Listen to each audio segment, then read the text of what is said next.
मैं तो अन्याय के खिलाफ लड़ा हूं। मैं तो अन्याय के खिलाफ लड़ा हूं, इसलिए आपको बधाई देने के लिए यहां खड़ा हूं। आपका अनुभव बहुत ही बड़ा है। आपका अनुभव बहुत ही बड़ा है, इसलिए आपने संघर्ष का पहाड़ चढ़ा है।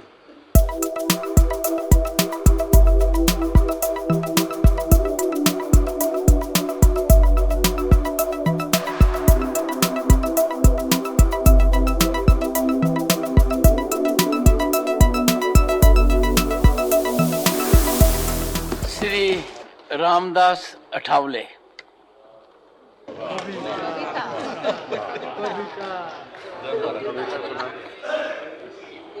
आदरणीय महोदय,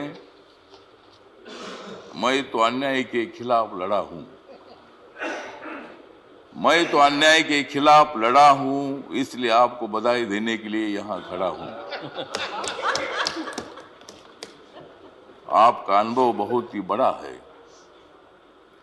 आपका अनुभव बहुत ही बड़ा है, इसलिए आपने संघर्ष का पहाड़ चढ़ा है। मेरे पार्टी का मैं हूं अकेला। मेरे पार्टी का मैं हूं अकेला, लेकिन मेरे हाथ में है संविधान का पेला। मैं हूं मेरे पार्टी का अकेला, लेकिन मेरे हाथ में है संविधान का पेला। मैं तो हूं आपका सच्चा चेला। मैं तो हूं आपका सच्चा चेला, मुझे मत छोड़ो अकेला।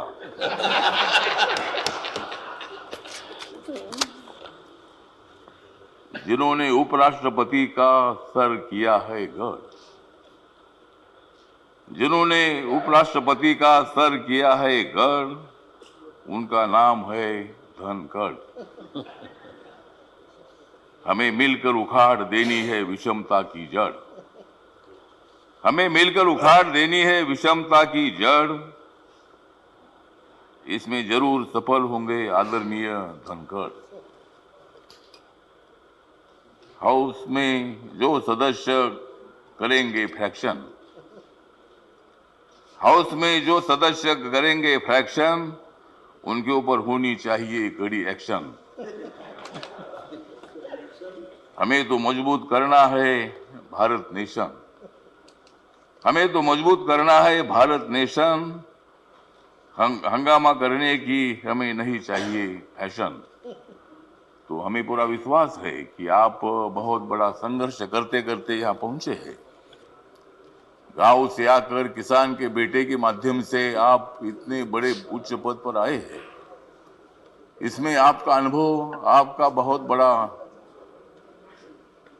संघर्ष है। बहुत बड़ा काम आपने किया है। आपने पश्चिम बंगाल में गवर्नर का जो काम किया है, बहुत बड़ा वहाँ चैलेंज था। वहाँ काम करना बहुत बड़ा मुश्किल था, लेकिन आपने बंगाल में बहुत अच्छा काम किया है। और बंगाल में अच्छा काम आपने किया है, इसीलिए आपको यहाँ लाने की कोशिश जरूर हुई है। मतलब आप एक संघर्षशील नेता है। मतलब वहाँ अगर आपका काम ठीक नहीं होता था तो शायद ये पद आपको मिलना बहुत बड़ा मुश्किल था, लेकिन आपने बहुत अच्छा काम किया है।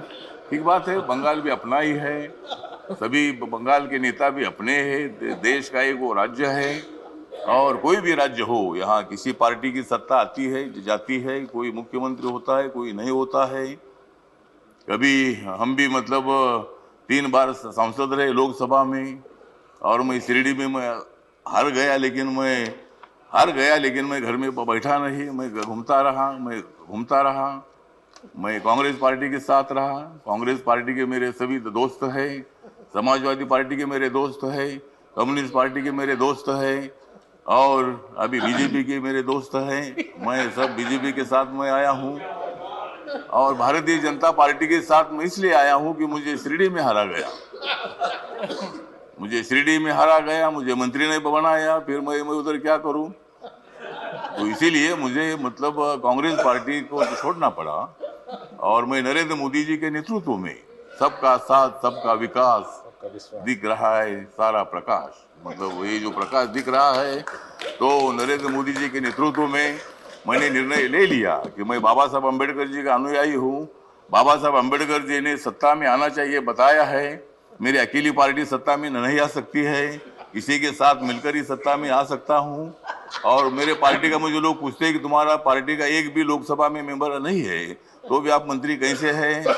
तो मैंने बोला आप माननीय नरेंद्र मोदी जी को जाकर पूछो, मतलब मैं कैसा मंत्री हूँ। मतलब मैं अकेला हूँ, लेकिन मेरे पार्टी के लोग पूरे देश भर में है। नॉर्थ ईस्ट में मेरी पार्टी, सभी पार्टी है, और मुझे बोलने का मौका तो दीजिए। मुझे मालूम है कि आप बहुत अच्छे आदमी हैं, और मैं आपको, हाँ, आप मुझे हर बार बोलते थे कि हमको कविता सुनाओ। अगर आप मुझे ज्यादा बोलने के लिए देंगे तो मैं कविता सुनाऊंगा, नहीं तो एक भी कविता नहीं सुनाऊंगा। तो ठीक बात है, तो इसीलिए मतलब कविता सुनाता भी रहूंगा। और आप एक अनुभव है, तो इसीलिए अपोजिशन को भी आप मौका दीजिए, हंगामा करने के लिए मौका दीजिए, लेकिन एक आधा दिन हंगामा करने के लिए मौका दीजिए, दूसरे दिन एक्शन होना चाहिए, और हाउस का काम भी मतलब चलना चाहिए। इसीलिए आप एक सर्वोच्च हाउस के आप चेयरमैन बन गए हैं। इसीलिए मैं, मेरी जो आरपीआई है, रिपब्लिकन पार्टी है, गरीबों की पार्टी है, दलितों की पार्टी है, इस पार्टी की तरफ से मैं आपके साथ हूँ। मैं हमेशा आपको साथ देता रहूंगा, और आप मुझे बोलने का मौका देते रहो। जय जय भीम, जय भारत।